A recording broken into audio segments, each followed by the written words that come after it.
Donc au nom de l'Agence régionale de santé de la région Provence-Alpes-Côte d'Azur, de son directeur général, M. Yann Bubien, je tiens d'abord à vous saluer toutes et tous, à saluer l'initiative de ce colloque, de cette matinée, qui nous réjouit, parce que ça montre que vous gardez soignants en milieu pénitentiaire et associations impliquées dans ce domaine au cœur de vos préoccupations, la question de l'exigence scientifique, de l'excellence scientifique, en dépit de toutes les difficultés qu'on connaît inhérentes aux soins en milieu pénitentiaire et particulièrement en ce moment.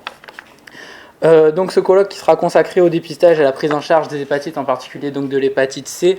Énormément de choses ont été dites, je ne vais pas répéter ce qui a été dit. Évidemment, un sujet crucial sur lequel l'Agence régionale de santé est mobilisée, vous soutient, et ma collègue, Madame Van de Vondel, donnera des exemples de ce soutien de façon concrète juste après moi. Je vais rapidement lui laisser la parole. Donc l'hépatite C, sujet crucial, puisque comme vous en parlerez, c'est une maladie qui est à l'origine de nombreuses complications lorsqu'elle n'est pas dépistée et pour laquelle nous avons donc disponibles des solutions de dépistage, des solutions de traitement et de guérison dans la plupart des cas lorsque cette maladie est dépistée à temps. L'Organisation mondiale de la santé, vous en parliez Madame Rubirola, fixe un objectif ambitieux, l'élimination de l'hépatite C comme un problème de santé publique à l'horizon 2030.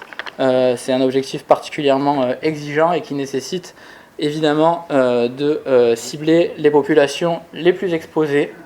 Et parmi ces populations les plus exposées, vous le savez, comptent évidemment les personnes placées sous main de justice.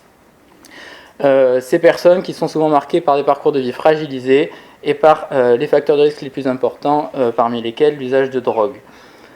Pour cela, les soignants en milieu pénitentiaire et les associations qui travaillent auprès des personnes détenues, vous êtes évidemment en première ligne pour jouer un rôle clé en offrant la possibilité d'aller vers ces personnes, de leur proposer un dépistage systématique et un traitement rapide, et c'est ce dont je sais vous allez parler ce matin.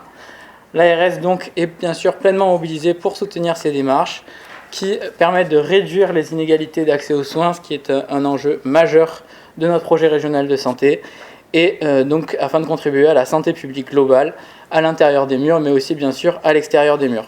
Je vous souhaite donc des échanges riches et constructifs avec l'objectif et l'espoir que l'hépatite C soit bientôt, comme c'est envisagé par l'OMS, une maladie du passé. Merci beaucoup.